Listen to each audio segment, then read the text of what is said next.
Hello student, आज हम लोग जो चैप्टर स्टार्ट करने वाले उस चैप्टर का नाम है introduction to partnership and partnership final account. अगर नए सिलेबस के पहले की बात करें तो ये दो अलग अलग चैप्टर होते थे। पहला होता था इंट्रोडक्शन टू पार्टनरशिप और दूसरा होता था पार्टनरशिप फाइनल अकाउंट, यानी दो अलग अलग चैप्टर थे। लेकिन जब नया सिलेबस आया तो इन दोनों को मर्ज करके एक नया चैप्टर एक ही बना दिया जिसका नाम है partnership and partnership final account. तो देखते हैं ये चैप्टर कितना आसान है और किस तरह से क्वेश्चन को सॉल्व कर सकते हैं। ज्यादा मैं डिटेल में थ्योरी पार्ट को कवर नहीं करूंगा क्योंकि फाइनल अकाउंट जो है आपको एग्जाम में 12 मार्क्स के लिए आता है, जो कि प्रैक्टिकल के बेस पे है। तो 12 मार्क्स का सबसे लास्ट क्वेश्चन आपको दिखेगा बोर्ड एग्जाम में, क्वेश्चन नंबर 7 जो होता है वो फाइनल अकाउंट के फॉर्म में आता है। और साथ में इस चैप्टर से 3 मार्क्स का ऑब्जेक्टिव भी आता है। तो टोटल जो ये वेटेज बनता है आपके लिए एक बोर्ड एग्जाम के लिए वो 15 मार्क्स का बनता है। तो 15 मार्क्स के लिए बहुत ही अच्छा है। आप अगर ये चैप्टर को सीखते हैं तो इसके बेसिस पे आने वाले चैप्टर, जैसे आगे आने वाले चैप्टर है एनपीओ यानी नॉन प्रॉफिट ऑर्गेनाइजेशन, या डिसोल्यूशन की बात करें, या एडमिशन की बात करें, रिटायरमेंट की बात करें, या डेथ की बात करें, ये सारे चैप्टर्स इसके बेसिस पे ही है। अगर ये चैप्टर आपने अच्छे से समझ लिया, इसको सीख लिया, अगर आपने ये सारे वीडियो को कवर अप देखा, मतलब ये जितना भी वीडियो हम लोग सीरीज लेके आ रहे हैं फाइनल अकाउंट का, अगर ये वीडियो आपने पूरा देख लिया तो मेरी गारंटी है कि आपको फाइनल अकाउंट बहुत इजी जाएगा और बहुत अच्छे से आपको समझ में आएगा। और एक बार आपको फाइनल अकाउंट समझ में आ जाता है तो ये बाकी भी 4-5 चैप्टर जो है वो आपके लिए बहुत आसान हो जाएगा। और आने वाले टाइम में जैसे 13, 14, 15 में आप पढ़ रहे हैं तो वहां भी आपके लिए अकाउंट्स आसान हो जाएगा। तो चलिए सबसे पहले जानते हैं कि पार्टनरशिप क्या होता है। तो सबसे पहले गवर्नमेंट ऑफ इंडिया ने एक एक्ट बनाया हुआ है, Indian partnership act. Indian partnership act exam में पूछता है कि इंडियन पार्टनरशिप एक्ट जो है वो कब आया था, तो आपको याद रखना है 1932। एग्जाम के लिए बहुत इंपॉर्टेंट है, बहुत बार पूछा भी गया है। इंडियन पार्टनरशिप एक्ट क्या है? 1932। अब हम लोग बात करते हैं कि क्या होता है पार्टनरशिप। पार्टनरशिप का मतलब है कि दो या उससे ज्यादा लोग आपस में पार्टनरशिप एक्ट के अंदर आकर पार्टनरशिप बिजनेस करते हैं, तो ऐसे बिजनेस को हम लोग बोलते हैं पार्टनरशिप बिजनेस यानी पार्टनरशिप फर्म। अब पार्टनरशिप फर्म जो है उसको रजिस्ट्रेशन भी रहता है, बहुत जगह पे इसको रजिस्ट्रेशन करना रहता है, बहुत जगह पे नहीं करना रहता है। तो एग्जाम में पूछता भी है कि जो पार्टनरशिप फर्म है उसका रजिस्ट्रेशन कौन से स्टेट में कंपलसरी है। तो आपको याद रखना है कि पार्टनरशिप बिजनेस जो है वो महाराष्ट्र में कंपलसरी है रजिस्ट्रेशन। रजिस्ट्रेशन जो है वो कंपलसरी है, मतलब आपको महाराष्ट्र स्टेट में जो रजिस्ट्रेशन है पार्टनरशिप का वो कंपलसरी है, बाकी किसी भी स्टेट में ये कंपलसरी नहीं है। तो आपको एग्जाम में ये भी ऑब्जेक्टिव के फॉर्म में आ सकता है कि कौन से स्टेट में पार्टनरशिप एक्ट जो है रजिस्ट्रेशन कंपलसरी है, और इंडियन पार्टनरशिप एक्ट जो है वो कौन सा है, तो वो है 1932। 12 मार्क्स के लिए जैसे मैंने पहले ही आपको बताया कि क्वेश्चन नंबर 7 जो होता है बोर्ड एग्जाम में वो आपको फाइनल अकाउंट का क्वेश्चन दिखता है, प्लस इसमें 3 मार्क्स अगर मैं ऐड करूं तो ये टोटल 15 मार्क्स का क्वेश्चन आपको दिखता है। मतलब इस चैप्टर से टोटल 15 मार्क्स का आपको बोर्ड एग्जाम में दिखता है। तो काफी इंपॉर्टेंट है क्योंकि इसके बेस पे बाकी भी चैप्टर्स कवर अप हो जाते हैं।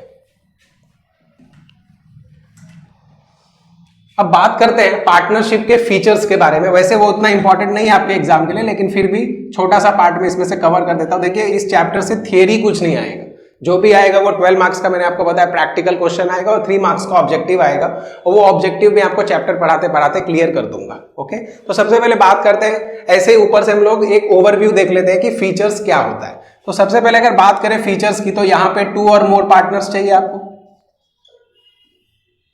2 और मोर पार्टनर्स चाहिए, यानी बिजनेस चलाने के लिए पार्टनरशिप। अगर बिजनेस की बात करें तो पार्टनरशिप बिजनेस के लिए 2 या उससे ज्यादा लोग रहेंगे तो ही पार्टनरशिप बिजनेस हो सकता है।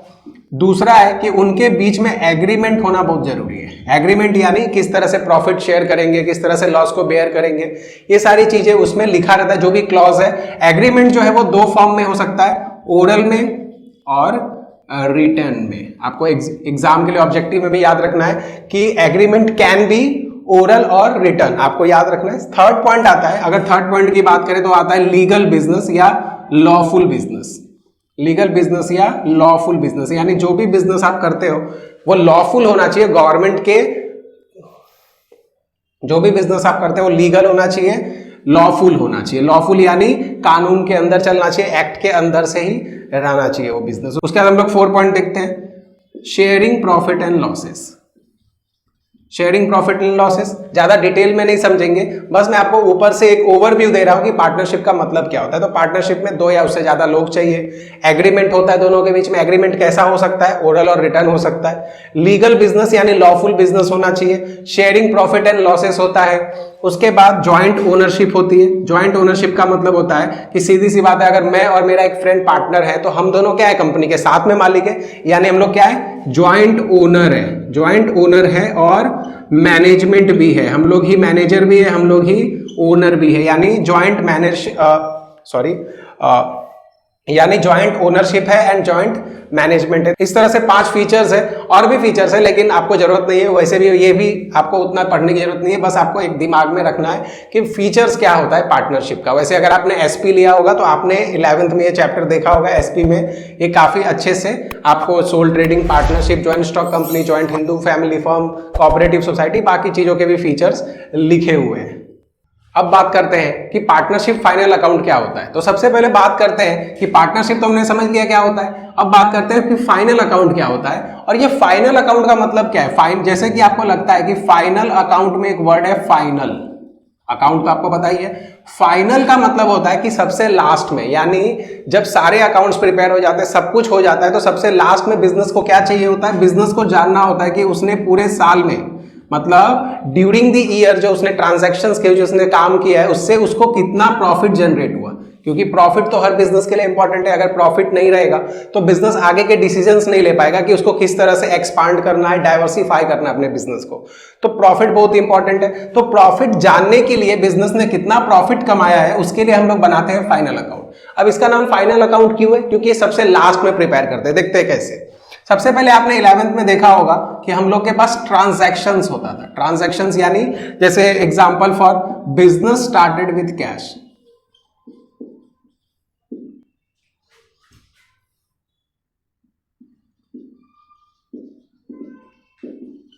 बिजनेस स्टार्टेड विद कैश, यानी बिजनेस को स्टार्ट किया कैश के साथ, तो ये ट्रांजैक्शंस होता था। और भी ट्रांजैक्शन होते हैं जैसे sales of goods, purchase of goods, purchase of machinery, बहुत सारे आपने ट्रांजैक्शंस देखा होगा 11th में। अब उसके बाद इसका हम लोग क्या करते थे, इसको कन्वर्ट करते थे जर्नल में। जर्नल में कन्वर्ट करते थे और इसकी जर्नल एंट्री करते थे। यानी इसमें हम लोग क्या लिखते थे, अगर बिजनेस स्टार्ट हो रहा है कैश के साथ, तो यानी बिजनेस के अंदर क्या आ रहा है, कैश आ रहा है। कैश रियल अकाउंट है। डेबिट व्हाट कम्स इन, यानी कैश अकाउंट डेबिट। और इसकी जगह पे हम लोग पार्टनर का तो नाम लिख नहीं सकते थे, तो पार्टनर की जगह पे हम लोग क्या लिखते थे, कैपिटल अकाउंट। यानी कैपिटल जो है वो पार्टनर के नाम की जगह पे आता है। आपने 11th में सुना होगा या पढ़ा होगा कि कभी भी अपने बुक में, खुद के बुक में खुद का नाम नहीं आता। यानी बिजनेस का जो एंट्री हो रहा है, बिजनेस के ओनर की जो एंट्री हो रही है, बिजनेस के अकाउंट में बिजनेस का नाम नहीं आएगा, यानी कैपिटल आएगा उसकी जगह पे। जब कोई भी पार्टनर, देखो कैपिटल का मतलब मैं आपको बता देता हूं, वैसे तो आपको पता ही होगा, लेकिन फिर भी जो बच्चे न्यू ज्वाइन हुए उनको नहीं पता है, तो उसके लिए मैं बता देता हूं कि कैपिटल का मतलब होता है एनी अमाउंट और assets introduce by the owner in the business. यानी बिजनेस के अंदर जो ओनर पैसा लगाता है या कोई भी असेट्स लगाता है, या उसके पास कोई व्हीकल घर पे खड़ा हुआ है, ट्रक है, कुछ भी है, और वो लाके बिजनेस में लगा देता है या बिजनेस में दे देता है, तो ऐसी चीज को हम लोग कैपिटल बोलते हैं। वो पैसे के फॉर्म में भी हो सकता है, वो असेट्स के फॉर्म में भी हो सकता है। ओके, सो कैपिटल का मतलब होता है एनी अमाउंट और assets introduce by the owner in the business, it's called capital. Okay, इसके बाद इस जर्नल को हम लोग ट्रांसफर करते थे लेजर के अंदर। आपको पता होगा लेजर के अंदर ट्रांसफर करते थे, यानी एक कैश अकाउंट बनाते थे सेपरेट, एक कैपिटल अकाउंट बनाते थे सेपरेट। कैश अकाउंट के डेबिट में जाके, क्योंकि ये डेबिट है तो इसके डेबिट में हम लोग कैपिटल अकाउंट लिख देते थे, और कैपिटल के क्रेडिट में बाय कैश लिख देते थे। तो ये लेजर भी हो जाता था। लेजर के बाद हम लोग इसको शिफ्ट करते थे ट्रायल बैलेंस में। याद होगा आपको, 10 मार्क्स के लिए बहुत ही आसान आता था। डेबिट को अलग कर दो, क्रेडिट को अलग कर दो, और आसानी से 10 मार्क्स सब बच्चे को मिल जाता था। मेक श्योर हर बच्चे ने इसमें 10 मार्क्स तो लिया ही होगा। ट्रायल बैलेंस जो है वो लेजर से बनता था, और ट्रायल बैलेंस से ही हम लोग बनाते हैं फाइनल अकाउंट। देखिए, आप जब जर्नल एंट्री करते तो यहां पे कभी भी टैली में आपको प्रॉफिट नहीं मिलता है, और यहां लेजर में भी आपको कभी भी प्रॉफिट नहीं मिलता है। यहां पे आपको कैरिड डाउन मिलता है, यानी कितना बचा हुआ है। ट्रायल बैलेंस में भी कोई प्रॉफिट नहीं मिलता था। तो प्रॉफिट निकालने के लिए हमारे पास एक अकाउंट है जिसका नाम है फाइनल अकाउंट, यानी यहां इसको प्रिपेयर करके आपको प्रॉफिट पता चलता है। सो आपने क्या समझा, सबसे लास्ट में हम लोग को प्रॉफिट जानने के लिए, जब सारा काम हो जाता है बिजनेस का, तो सबसे लास्ट में हमको प्रॉफिट जानना होता है, और हम लोग इन सब चीजों के बेस पे एक अकाउंट बनाते हैं जिसका नाम है फाइनल अकाउंट, और ये सबसे लास्ट में प्रिपेयर होता है। इसके लिए इस अकाउंट को हम लोग बोलते हैं फाइनल अकाउंट। और क्योंकि ये फाइनल अकाउंट हम लोग किसका कर रहे हैं, पार्टनर्स का कर रहे हैं, तो पार्टनर्स का कर रहे हैं, इसके लिए इसका नाम है partnership final account. Okay, 11th हम लोग क्या किए थे, 11th में हम लोग सोल ट्रेडर का फाइनल अकाउंट किए थे, इसके लिए उसका नाम सिर्फ फाइनल अकाउंट था, लेकिन यहाँ पे पार्टनर्स आ गए, इसके लिए इसका नाम है पार्टनरशिप फाइनल अकाउंट। उसमें कोई घबराने की जरूरत नहीं कि सर क्या करना है, इस आसानी से हम लोग समझ लेंगे किस तरह से पार्टनरशिप फाइनल अकाउंट को प्रिपेयर करते हैं। ओके, तो अब बात करते हैं कि प्रिपरेशन क्या है फाइनल अकाउंट का, किस तरह से फाइनल अकाउंट प्रिपेयर होता है। अब हम लोग बात करते हैं कि फाइनल अकाउंट प्रिपेयर कैसे होता है। Okay, preparation of final account, किस तरह से फाइनल अकाउंट को प्रिपेयर किया जाता है।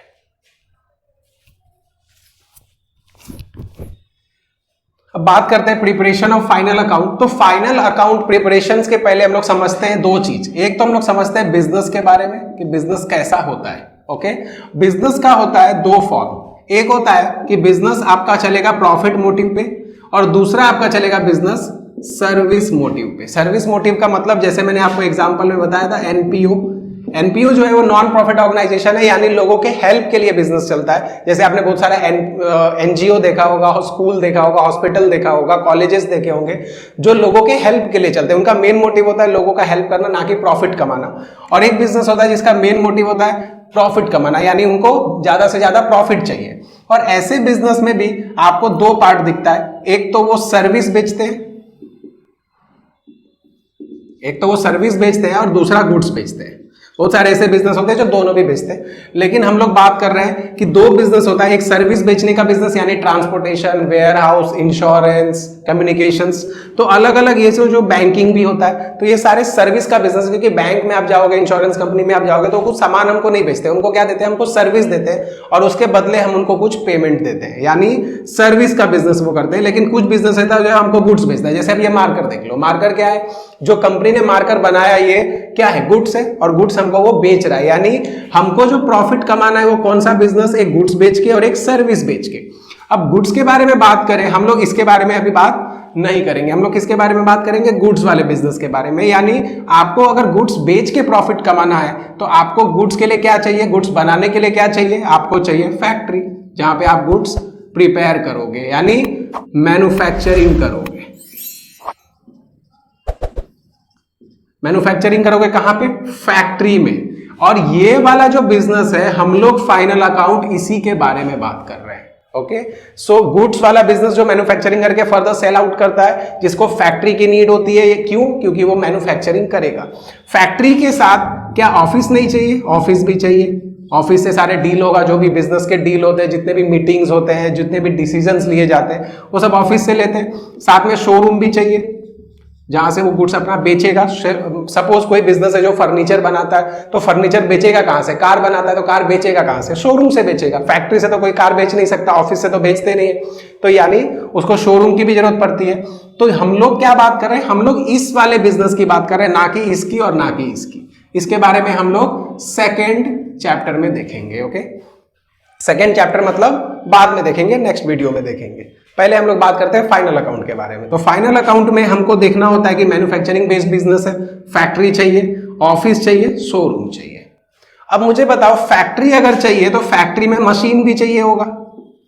अब सामान इधर से उधर पहुंचाना है तो ट्रक चाहिए रहेगा, व्हीकल चाहिए रहते हैं, अलग अलग कंप्यूटर, ऑफिस यूज कर रहे हो तो ऑफिस बना रहे हो तो कंप्यूटर चाहिए, अलग अलग चीजें आपको चाहिए रहती है। यानी ये सब चीजों में जो आप खर्चा करते हो, मशीन खरीदने में खर्चा, व्हीकल खरीदने में खर्चा, रेंट देने का खर्चा, सैलरी देने का खर्चा, तो ये सारे जो आप खर्चे करते हो, इन सब की कहीं ना कहीं तो एंट्री करनी पड़ती है। तो उन सब के लिए हमको अकाउंट प्रिपेयर करना होता है, जिसको हम लोग बोलते हैं फाइनल अकाउंट। और फाइनल अकाउंट प्रिपेयर करने के लिए आपको 4 फॉर्मेट बनाना होता है, जिसमें फर्स्ट फॉर्मेट आता है ट्रेडिंग अकाउंट। और हम लोग सबसे पहले ट्रेडिंग अकाउंट के बारे में ही बात करेंगे कि क्या होता है ट्रेडिंग अकाउंट।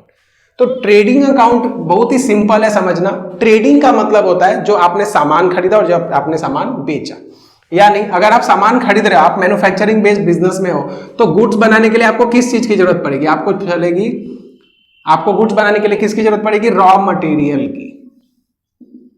रॉ मटेरियल से ही गुड्स बनता है। यानी आप बिजनेस में खरीदोगे क्या, या तो आप रॉ मटेरियल खरीदोगे या तो एसेट्स खरीदोगे, और क्या खरीद सकते हो आप। तो एसेट्स अगर आप खरीदोगे तो अलग से सेपरेट कॉलम बनाएंगे एसेट्स का और उसमें डाल देंगे।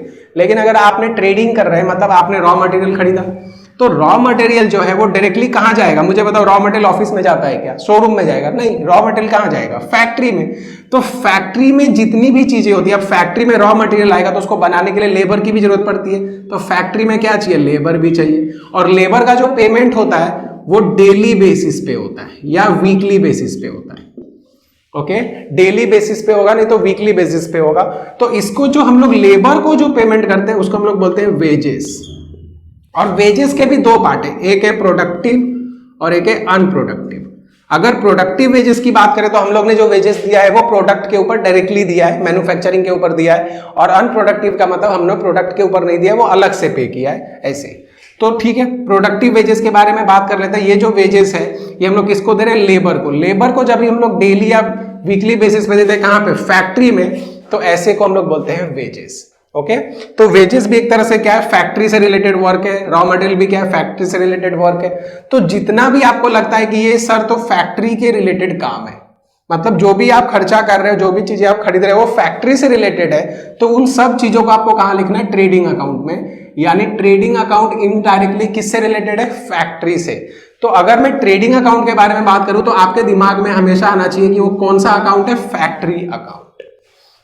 अगर आपको याद रहा हमेशा कि ट्रेडिंग अकाउंट फैक्ट्री अकाउंट है, जो कि बहुत आसान है याद रखना, तो आपके लिए चैप्टर बहुत आसान हो जाएगा। क्योंकि ट्रेडिंग अकाउंट मतलब फैक्ट्री अकाउंट, मतलब जो भी चीज फैक्ट्री से रिलेटेड है, जो भी फैक्ट्री में काम आता है। देखिए बहुत आसान है समझना।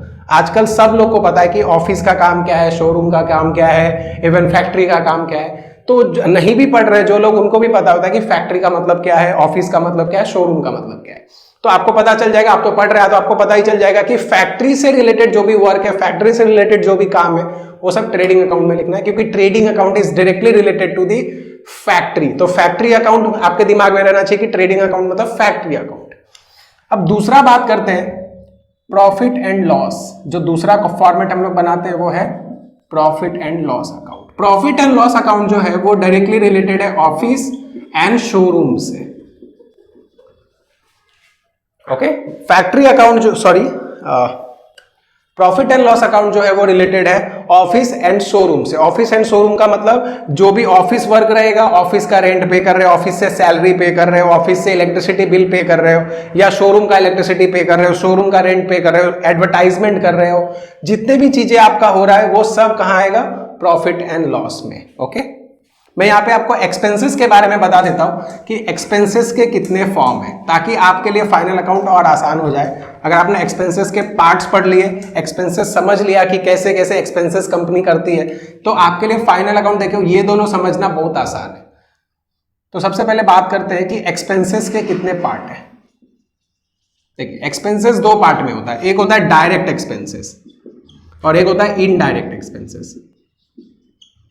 डायरेक्ट एक्सपेंसेस का मतलब होता है जो डायरेक्टली रिलेटेड है मैन्युफैक्चरिंग से। Expenses that is related to the manufacturing, it's called direct expenses. यानी मैं यहां पे आपका उसको मीनिंग भी लिख के दिखा देता हूं। एक्सपेंसेस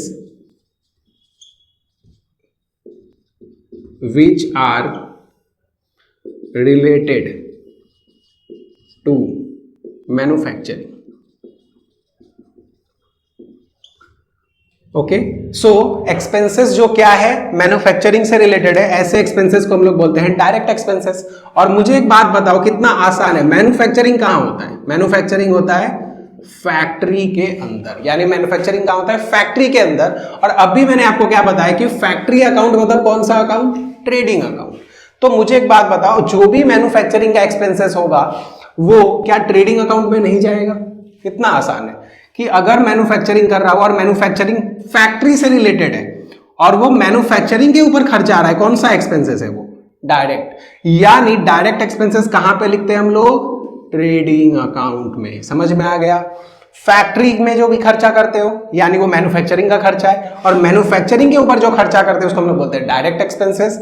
और वही है जो हम लोग उसको कहां लिखते हैं, ट्रेडिंग अकाउंट में। यानी जितने भी डायरेक्ट एक्सपेंसेस है वो सब कहां जाएंगे, ट्रेडिंग अकाउंट में। देखिए एक्सपेंसेस लिखने के दो ही फॉर्मेट है, या तो आप उसको ट्रेडिंग अकाउंट में लिखोगे या तो प्रॉफिट एंड लॉस में। एक्सपेंसेस लिखने के, इनकम लिखने के दो ही कॉलम होते हैं, एक तो ट्रेडिंग, एक तो प्रॉफिट एंड लॉस।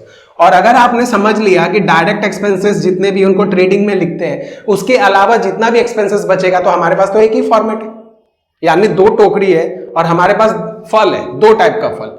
तो अगर हमको ये बता दिया जाए कि देखो मैंगो जो है ना वो सब ये टोकरी में जाएगा, तो हमको नहीं पता चल जाएगा जो पपाया है उसको दूसरी टोकरी में रखना है, क्योंकि हमारे पास दो ही ऑप्शन है। तो यहाँ पे दो ऑप्शन है, एक तो ट्रेडिंग अकाउंट, एक तो प्रॉफिट एंड लॉस अकाउंट। अगर जितने भी डायरेक्ट एक्सपेंसेस मैं समझता हूं कि वो मैन्युफैक्चरिंग से, तो कहां जाएगा? ट्रेडिंग में। तो बचे हुए एक्सपेंसेस कहां जाएंगे? प्रॉफिट एंड लॉस में, क्योंकि दो ही तो फॉर्मेट है आपके पास एक्सपेंसेस लिखने के, तो एक प्रॉफिट एंड लॉस में लिखना, एक ट्रेडिंग में। यानी जितना भी इनडायरेक्ट एक्सपेंसेस है वो कहां लिखना है? प्रॉफिट एंड लॉस में। तो जितना भी इनडायरेक्ट एक्सपेंसेस है वो कहां लिखना है आपको? प्रॉफिट एंड लॉस के अंदर। यानी वो ऑफिस और शोरूम से रिलेटेड है। अब समझो आराम से क्यों इनडायरेक्ट एक्सपेंसेस। देखो, जो भी आप ऑफिस का रेंट पे करोगे या शोरूम का रेंट पे करोगे या एडवर्टाइजमेंट करोगे, सैलरी दोगे, तो क्या मुझे एक बात बताओ, ऑफिस में जो लोग काम कर रहे हैं क्या वो गुड्स मैन्युफैक्चर कर रहे हैं? नहीं, किसी भी तरह का उनका फैक्ट्री में कोई भी योगदान नहीं है, सामान बनाने से कोई भी काम नहीं है। कोई लड़का ऑफिस में बैठा और वो कंप्यूटर चला रहा है, कोई भी लड़का ऑफिस में बैठा और कस्टमर को कॉल कर रहा है कि भाई आपका डिसीजन क्या है, मीटिंग कब करना है। तो ये सब मैन्युफैक्चरिंग से रिलेटेड नहीं है, ये सब क्या है? सेल से रिलेटेड है, या इनडायरेक्टली बोले तो ये इनडायरेक्टली कंपनी को प्रॉफिट करवाता है, यानी वो रेवेन्यू जनरेट करने के लिए खर्चा है। क्योंकि आप गुड्स बना तो लोगे, बेचोगे कैसे? बेचने के लिए आपको सेल्समैन चाहिए। तो सेल्समैन को जो आप सैलरी दे रहे हो, क्या वो मैन्युफैक्चरिंग बेस्ड है? नहीं। तो आपके दिमाग में आराम से आ जाएगा कि ऑफिस से रिलेटेड जो भी खर्चा है, जैसे प्रिंटिंग एंड स्टेशनरी है। मुझे एक बात बताओ, प्रिंटिंग एंड स्टेशनरी का मतलब तो आपको पता ही होगा, जो पेपर वर्क हम लोग करते हैं, प्रिंट आउट निकाल लेते हैं, स्टेशनरी जो पेंसिल्स के लिए यूज करते हैं, तो सब कहाँ यूज होता है? ऑफिस में यूज होता है। फैक्ट्री में कौन यूज करता है स्टेशनरी? फैक्ट्री में कौन प्रिंटर रखता है? यानी ये सब क्या है? ऑफिस का खर्चा है। जैसे शोरूम का कोई खर्चा है, तो ये सब कहाँ जाएगा? प्रॉफिट एंड लॉस में। आज के डेट में कितना आसान है समझना कि ऑफिस है, फैक्ट्री है, ऑफिस का खर्चा हमको लिखना है प्रॉफिट एंड लॉस में, फैक्ट्री का खर्चा हमको लिखना है फैक्ट्री में, यानी ट्रेडिंग अकाउंट में। कितनी आसानी से समझ में आ रहा है कि डायरेक्ट एक्सपेंसेस जितना भी है, जो भी मैन्युफैक्चरिंग से रिलेटेड है सर, वो जाएगा ट्रेडिंग में, और जितना भी इनडायरेक्ट है वो जाएगा प्रॉफिट एंड लॉस में। क्लियर है सबको? इसके बाद हम लोग थर्ड फॉर्मेट जो बनाते हैं, थर्ड फॉर्मेट का नाम है पार्टनर्स कैपिटल अकाउंट